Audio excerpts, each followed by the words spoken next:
Hello, witty people. It's Mike again, and I officially lost my memory card. So there's that. Hooray for Black Friday! I can buy a new memory card for cheap! Anyway, in the meantime, I have to use YouTube Uploader. And, I guess this is kind of bad karma, because Hannah even said, you should get a better memory card, because I only have a 4 gig one, so...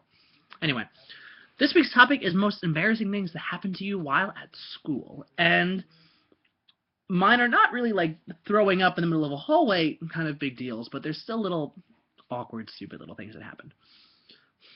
Number one, when I was in 3rd grade one time, we were in music class, and music class in 3rd grade was basically all of us stand in a semicircle in front of the music teacher in a very small, cramped room. And I farted very loudly, and I was in the front row. So basically, I farted. That was my phone. I'm Kim Possible.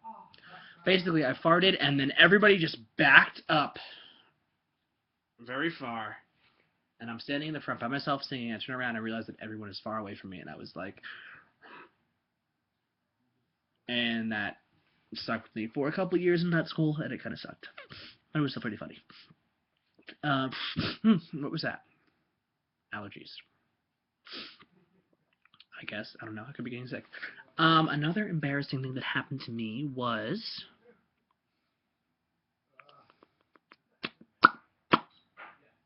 Oh, yeah. Freshman year of college, I was still an architecture major. I switched a couple semesters ago, but most of you know that already. If you didn't, I was an architecture major. And I was by myself in the studio, my first all-nighter ever. And I'm sitting in the studio, and it's about like 5 a.m., and I look around, and I'm like, is anybody here? And there was no answer. So I walked all around the studio, and no one was there. So I'm like, I am completely alone. I can do whatever the hell I want. So I decided to start belting, and I mean belting, Phantom of the Opera, and Les Mis, and like Jekyll and Hyde, and all of the musicals, and all the parts that I shouldn't be singing, but I just decided to belt all of it out to my heart's content.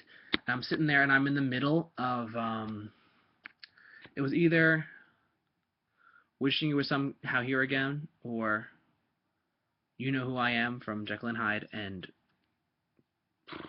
Phantom of the Opera, but opposite. You know which. Anyway, so I'm singing one of those two songs. I don't remember which one. And I'm just looking out the window and belting it and gluing my project together. And then all of a sudden, my professor comes in behind me. He's like, "Oh, so you sing?" And I screamed bloody murder because I had no idea he was there. And I was like, "Professor!" And he was just like, "Oh, well, we had one kid that sang one time, and he was pretty good. And we went to go see him in concert." I'm still Kim Possible. And then that was it. We kind of laughed it off a little bit. And I was like, that was nice. I had a good voice. It made my day. I felt good about it. And then basically he corrected my project a little bit and looked it over before class, which was nice. And then I finished it, and that was it. I can't really remember any embarrassing stories off the top of my head. I don't know any real embarrassing ones. I can't think of any. I got in trouble a lot. Kindergarten, every single day I was with the principal for one rambunctious thing that I did, whatever it was, and the principal and I got so close. The principal and I got so close we traded lunches. Mr. Bear, if you're watching this, I love you. You were the best principal ever. But that's all I have for you this week. I'm sorry I lost my memory card. Hope these stories made you laugh, and I will have a wonderful week. Have a happy Thanksgiving. I'll see you then. Hope you have a nice week, too. Don't know why I said that. I'm sorry. Bye-bye. 4 minutes. And done.